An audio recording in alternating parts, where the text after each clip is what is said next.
Dengan menggunakan motor dan senjata lengkap, ratusan personil gabungan melakukan patroli dan pengecekan kesiapan logistik dari PPK, salah satunya dengan mengunjungi PPK Kecamatan Wajo.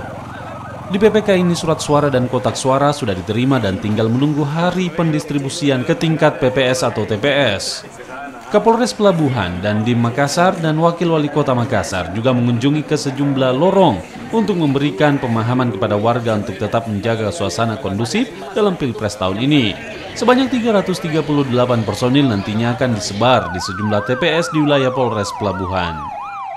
Pesta demokrasi itu sekali lagi adalah ajang bagi mereka, bagi masyarakat untuk memperjuangkan nasibnya 5 tahun ke depan.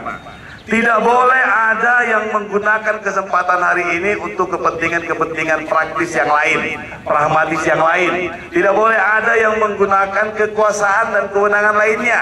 Mungkin ada yang pakai uang, mungkin ada yang pakai sembako, mungkin ada yang pakai sesuatu yang lain. Itu yang mesti kita hindari.